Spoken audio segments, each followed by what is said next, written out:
Now to recap some of the media madness from the week, a spin from the left, a choice for thee, but not for me. Co-host of The View, Sunny Hostin, rails against school choice. Take a listen. Rights. We know what that means when it comes to Florida and when it comes to Texas. It really means that you're giving the right to certain parents to teach their kids what they want their kids taught, but you're taking away from me as a parent what I want my kids to learn. Let's bring in our expert panel, staff writer for The Federalist, Evita Duffy. Also joining us, Project 21 member, publicist, and political activist, Whitley Yates. And back with us, our in-studio special guest, John Burnett.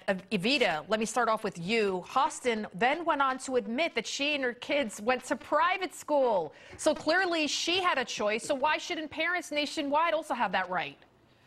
Well, I mean, it's so hypocritical and so much privilege on her end, too, that she's going to say, my kids and myself can go to a private school, but the rest of you have to go to public school. There's no freedom of choice when it comes to your children's education. That is so backwards, so wrong, so much privilege. The same thing happened in Chicago with the leader of the teachers union. I'm sorry, with the teachers union there, yes, who sends her own kids to private school, but then is touting the public schools for everybody else. I think that school choice has become a very big issue with Black and Hispanic people. It shows the hypocrisy of Democrats in general when it comes to school choice, and then with BLM and the rioting that happened, this is textbook for the Democrats, right? They claim to support minorities, and then when it comes down to the supporting policies that will actually help them, they don't pull through.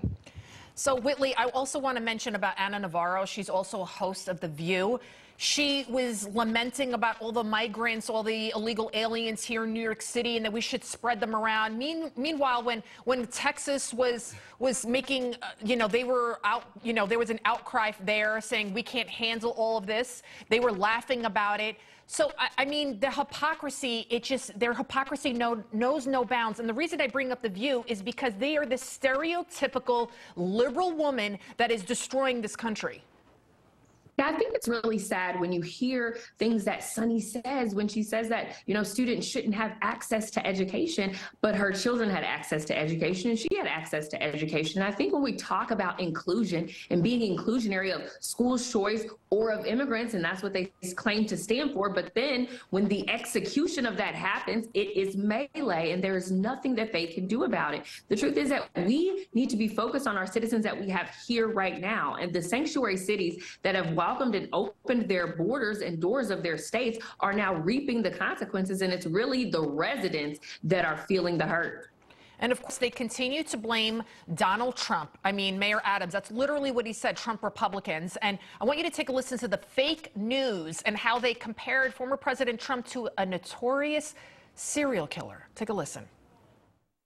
This is really a strange analogy, but I've seen it on social media. They mentioned that Charles Manson, who did not actually physically kill those people, he sort of was the brains, the puppeteer. He was the puppeteer, and that is what Donald Trump was, the puppeteer. Absolutely.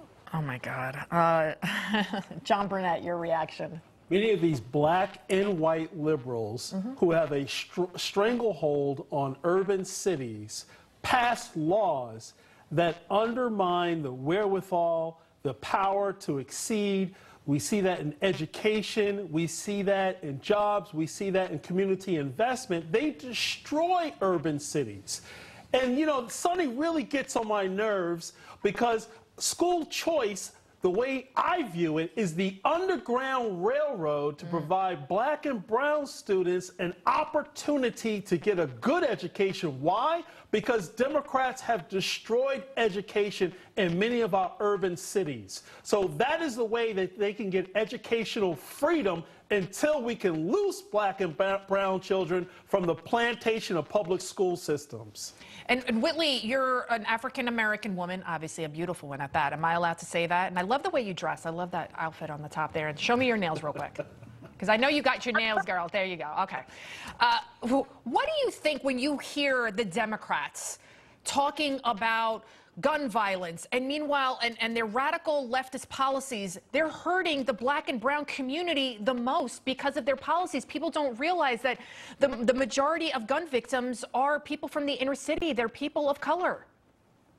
Yes, so this is actually really big for me because I'm a big proponent of specifically the Black community, and making sure that we have access to good education and making sure that our cities are safe, because as you can see, specifically in the city that I live in, which is supermajority Democratic, we have had exorbitant numbers of homicides and gun violence, and of those victims, Black people are some of the largest numbers. But the truth of the matter is that this is a policy and a culture issue, and what we don't usually see is a lot of people talking about the root causes, which is poverty, which is lack of education, which is lack of opportunities and resources and food. And so what you have is a choking of these different minority communities, and then you have politicians that propagate false solutions, where the solution is to rely on the government when it's really the people of agency that should be perpetuating and helping to heal and help the community to be in a better place. And so then you get the politicians in these positions like they're the answer, while never, ever changing or fixing the real issue. Oh, that's beautifully said. Avita, switching gears real quick, The View's Whoopi Goldberg. I keep talking about The View, but they're stereotypical liberal. She is homesick and quarantining after testing positive for COVID-19. Take a listen. I have COVID. I just have COVID. I'm still testing positive, apparently. I have to have a clear test before I can come back. I can't wait to get back and hang out. But until then, it's me and my mask, and I'm sort of confined to my room. Okay, yeah, that's Whoopi wearing a mask while isolating in her room by herself. Avita, I mean, this is just madness. Oh, it's such craziness from Whoopi, and we're seeing this now across the board, right? So Joe Biden saying he's going to wear a mask indoors.